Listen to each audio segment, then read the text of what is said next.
All right, good morning, everybody. Thank you all for showing up this morning to officially welcome back Kelly Krauskopf as President of Basketball Business Operations for the... Nobody saw this coming. The woman leading the entire Indiana Fever organization finally said what many people were thinking, but never said publicly.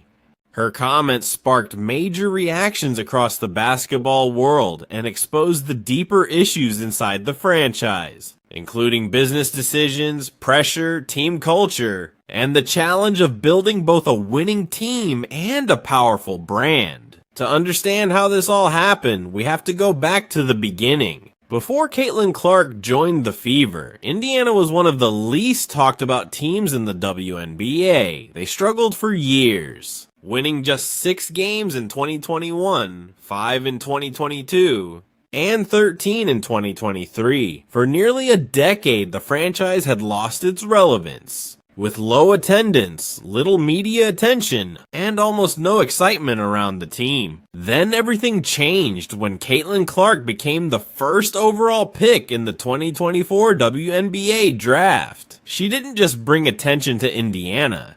She transformed the entire league. Games sold out, television ratings reached new heights, jersey sales exploded, and women's basketball entered a level of popularity it had never experienced before. But with that success came a major decision for the Fever organization. They had to decide whether to fully embrace the movement Caitlin created or try to control the direction of the franchise themselves. That's when the team brought in Kelly Krauskopf as president of basketball and business operations. She had strong connections to the Fever and was part of the organization that won the 2012 championship, making her an experienced choice on paper.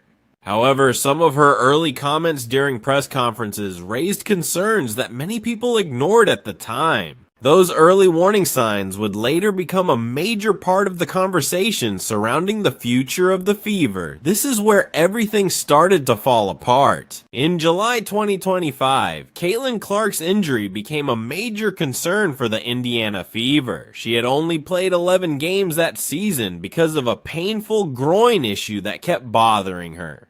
With the team fighting for a playoff spot, the pressure was building and fans were becoming frustrated. Then, on the same day, an old video from Kelly Krauskopf's first press conference suddenly resurfaced online. In that October 2024 interview, many fans noticed a comment they had previously ignored. Krauskopf looked into the cameras and said the Fever were focused on building a long-term organization, saying that while Aaliyah Boston and Caitlin Clark were key players, the goal was to create a lasting brand and become a national leader like Apple. Within hours, the clip went viral and fans started questioning what she really meant.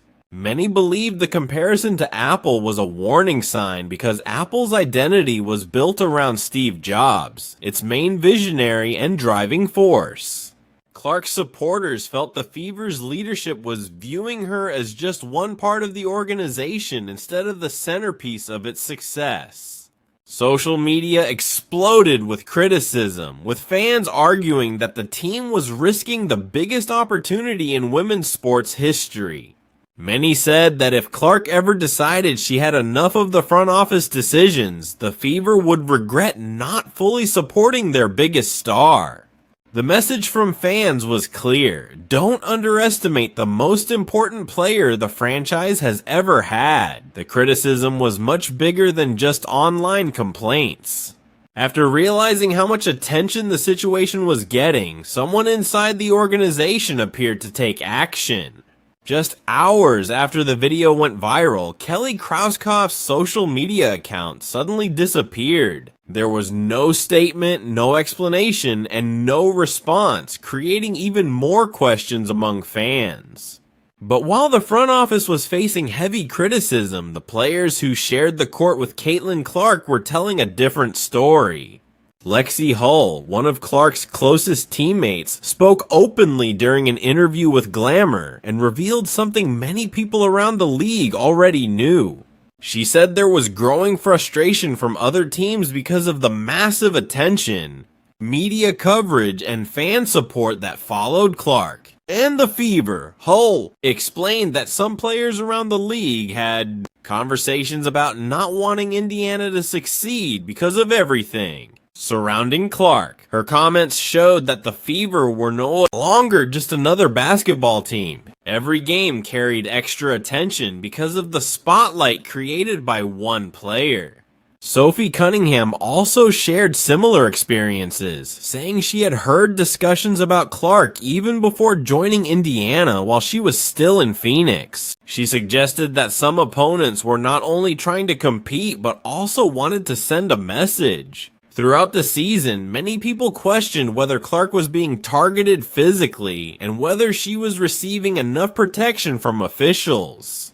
When her season was cut short after just 13 games because of injury, even neutral observers started questioning the level of physical play she faced and whether the referees did enough to keep her safe. As all of this played out publicly, a different story was beginning to emerge about what it was really like to be Caitlin Clark's teammate. And it wasn't the story many critics expected. The biggest criticism aimed at Caitlin Clark was that she was creating problems behind the scenes. Some claimed her teammates didn't like her and that the attention surrounding her was damaging the team's chemistry. In September 2024, Hall of Famer Cheryl Swoops added fuel to those rumors by suggesting on a podcast that some Fever players were quietly frustrated with the situation and couldn't handle the constant spotlight around Clark. The story quickly spread and became a major talking point around the team. But when Caitlin Clark was asked about those rumors on a March Madness show hosted by Diana Taurasi and others, she addressed them directly.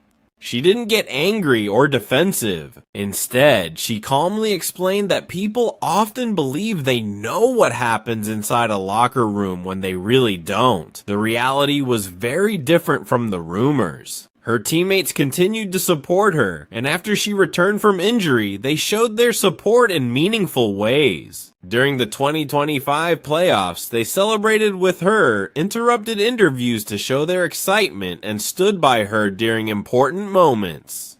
When the Fever won the Commissioner's Cup, the celebration looked genuine, with players laughing, enjoying the moment, and truly supporting each other. This was the side of the story many people were missing. But the bigger question remained about the direction of the Indiana Fever organization itself.